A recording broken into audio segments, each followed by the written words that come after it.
Rick Ginn here with Flip with Rick. In this video, I'm going to show you the top 10 ways to landlord yourself to your very first rental property. And I'm going to share with you my 18 years experience of these top 10 things. And I'm going to try to do them in order of importance. So before we get started, do me a favor, hit that like button, smash that subscribe button, and let's just go ahead and jump into it. At some point, if you do real estate investing, particularly wholesaling, is which we specialize in, you will have the ability to acquire rental properties. Doesn't matter how you get them, mostly through wholesaling, but there's some that you want to cherry pick. Maybe there's one in your neighborhood. Maybe there's one a few miles by. Simple rule, on your first property, try to keep it within 25 miles of where you reside. It makes your life a heck of a lot easier. I've learned this the hard way. Okay. But I'm just talking about your very first property that you can landlord. So let's dive in. We've talked about location. We got out of the way. Number one, what you want to do is the biggest thing is by now, if you're learning the wholesale, you have learned to become an expert at marketing. Even if you're still just getting started to do it, the best wholesalers actually wind up being really, really crafty marketers. So we're going to take that same skill set we use to locate motivated sellers, and what we're going to do is call micro marketing for tenants. What does that mean? So many investors overcomplicate on how to find tenants. The best way I found in my 18 years experience is just take a simple bandit sign. You can find a sign store near you. You can go by Home Depot, buy a blank one for $1 or $2, and then just write. And what you're going to put on there is rental, I don't know, 2232, whatever you got, for rent, and put a phone number on the bottom. Less is more, no more than 3 lines on it, guys. Don't try to put all the information on there. And what I mean by micro marketing is you want to put it in that surrounding neighborhood. So if you're coming in a neighborhood, take notice to wherever there's a stop sign, not a stoplight, a stop sign. If there is a corner property and it looks like the city or the county owns it on a swale, that's another spot.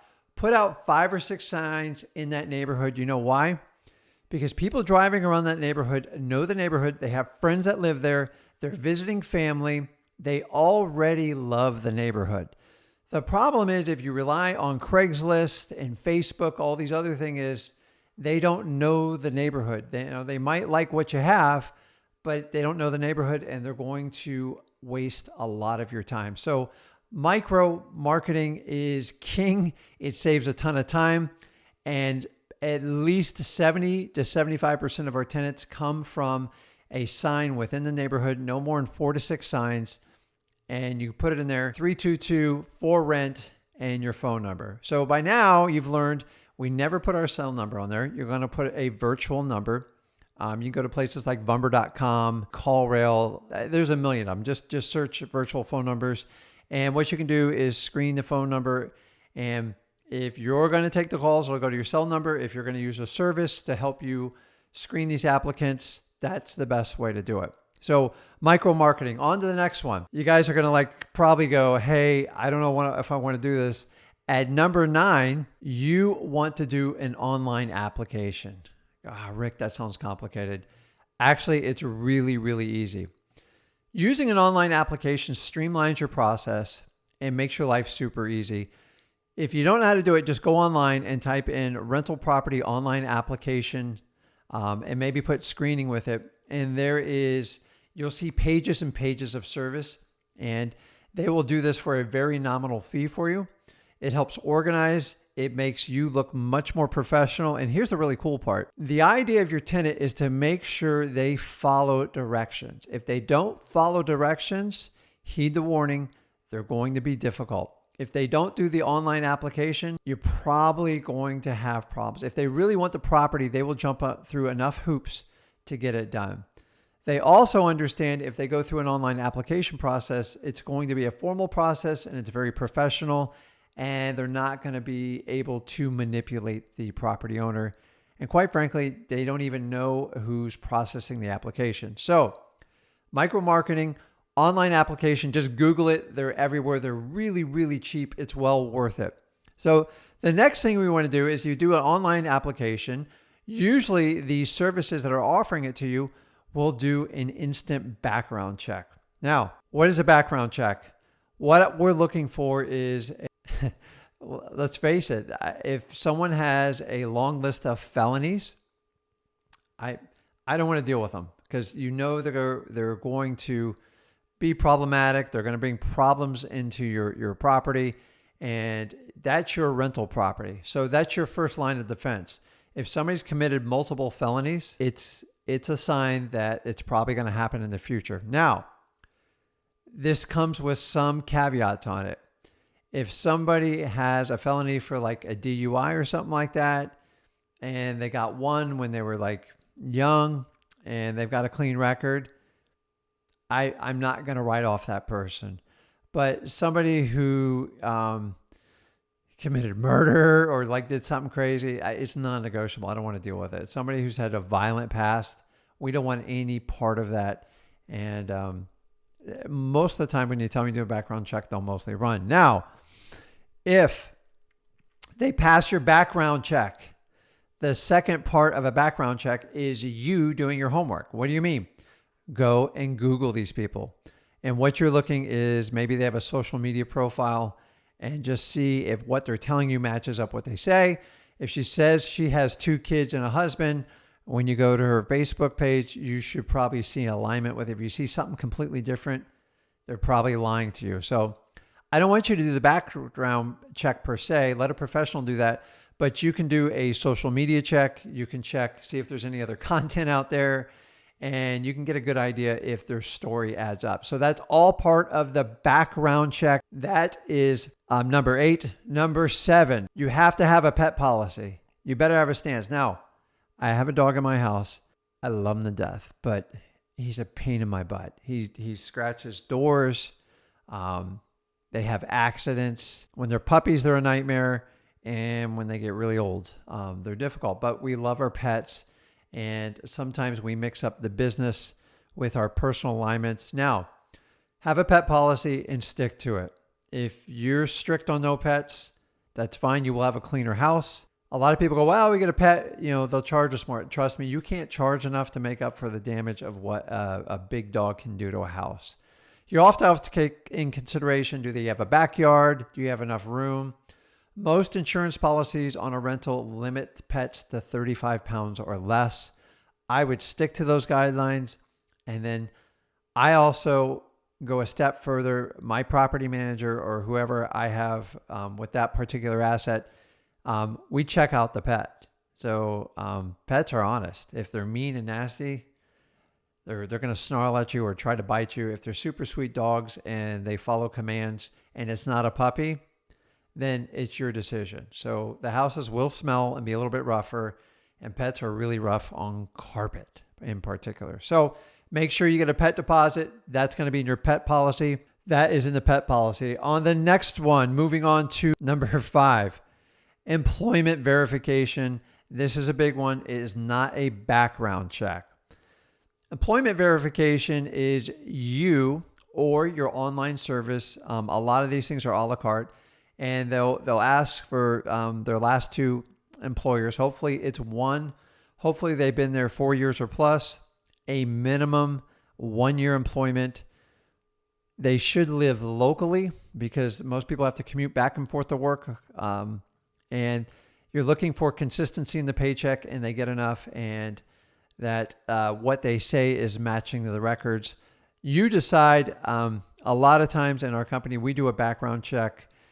After the background checks, we call and verify the employer just to make sure we're getting the truth. So number 5, the employment verification is huge. This is going to tell you if they're going to pay the rent. This is telling you if they have a good job and they're a good standing with their employer. So go ahead and take that. Be wary of anyone who says they're self-employed.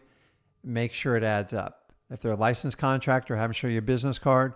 They usually have a van or a truck with a decal or lettering on the side, or they have a place of business. I take in all the data and I see if the story adds up. So I hope this is making sense. So the next one we're coming in is we're going to do a video walkthrough of the property. Now, I'm trying to do these all in order, so if I mix up the numbers, I apologize up front. So before the tenant moves in, I'm going to take a video of the entire property. Maybe the property manager or who's ever managing the asset is going to walk through and videotape it, and you're going to make sure it's time-stamped with a date on it. That is your proof of the condition you gave them the property. Do not negotiate this. I find video to be much more powerful than pictures. You can add pictures to it. The more, the merrier. And let the tenant know you have documented the condition of the property. And if you want, you can show it to them. And then you do the walkthrough and kind of show them and let them, mark down any little knickknacks or anything like that. But the next one on that is a video walkthrough. So I'm at number 4. I know I probably mixed up some of these, so I apologize. Number 4 is a huge one. You have to clarify the terms of the lease. Is it 1 year? Typically, just commit to 1 year. Do not commit to multiple years. That's not good for you, the tenant, and your business. Sometimes it's good for the tenant because they lock you in, but it allows you to renegotiate your lease, especially if rents are going up. Rents have been going up and up. You don't want into a long-term lease. You definitely do not want a month-to-month lease unless you've owned the property for a minimum, in my opinion, 2 years, but the least amount of case scenario is 1 year because you're trying to spread the cost of acquiring the property over time and let your tenant pay for the bills. So we're going to clarify the lease. You're going to do the terms, when payments due, how to make payment. It's real simple. There's a lot of these services on the online application. You have the ability where they just pay the rent online. So let's get rid of this, the checks in the mail. Do not take that one. Try to find like an online payment portal. It's so much easier. Yes, it's going to cost you probably 3 or 4%, whatever they charge.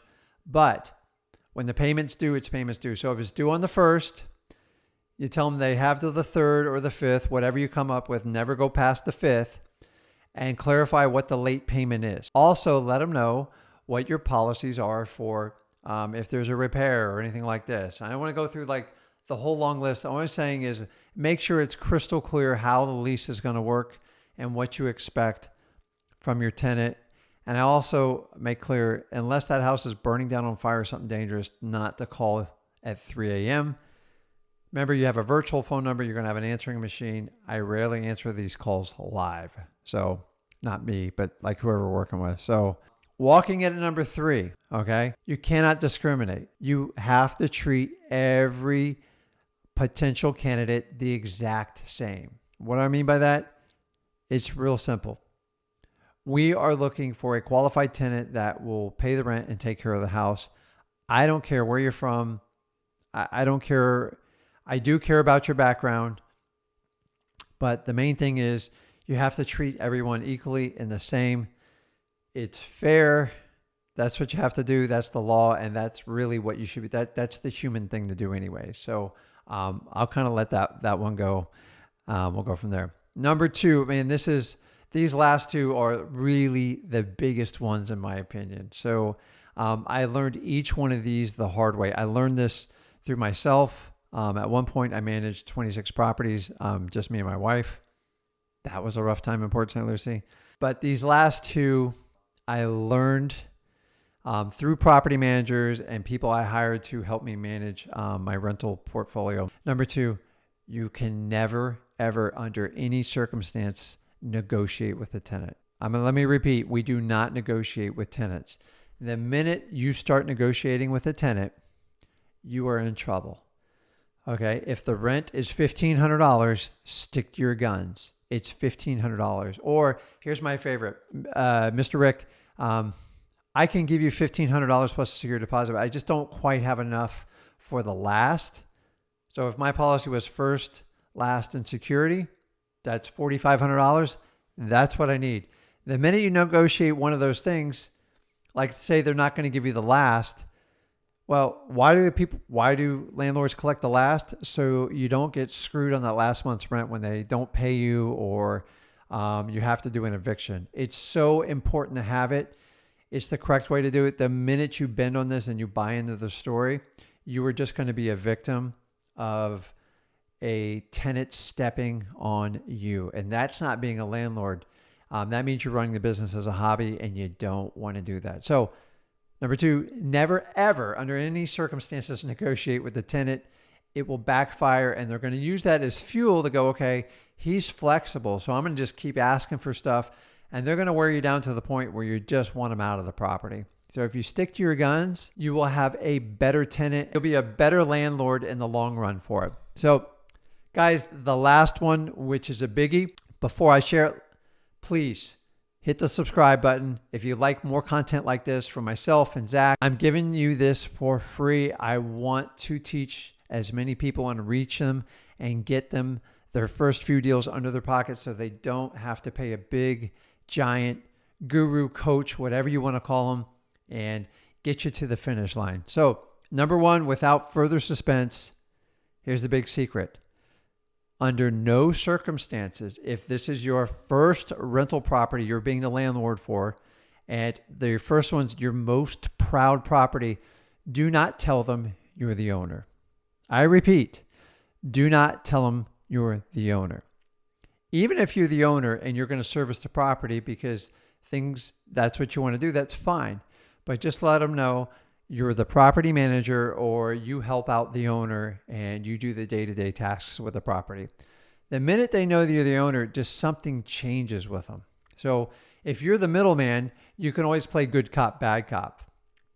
Like if you're having problems collecting the rent and you had to go by and serve like a 3-day notice, that's just a notification. You have 3 days to make the rent right, or we're going to move forward with the formal eviction process.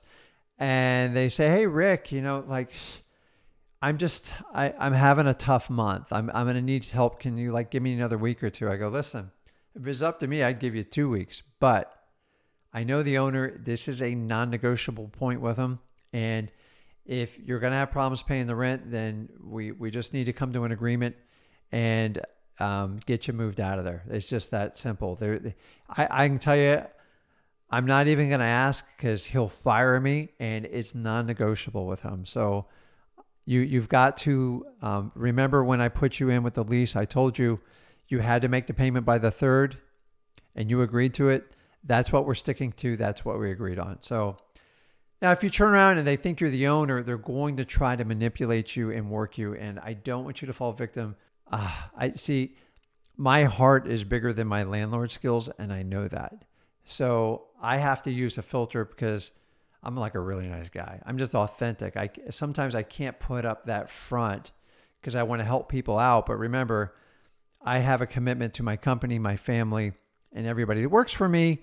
Is this an asset? It has to produce because there's bills to be paid. We're trying to take care of our families while providing a valuable, safe, clean home for people. So these are my top 10 things, guys. I'm telling you, take it to heart. Now, are there more? Absolutely. I could go on probably 200 things on the list, but these are the most important lessons I've learned in landlording, and I want you to learn from my 18 years experience. This is Rick with Flip with Rick. Guys, hit the subscribe, smash that like button, make a comment. Tell me what you think. Do you agree with me? Would you add something else to the top 10? I'm wide open. I want to hear your feedback. I really appreciate you tuning in to Flip with Rick, and I'll see you soon. Thanks, guys.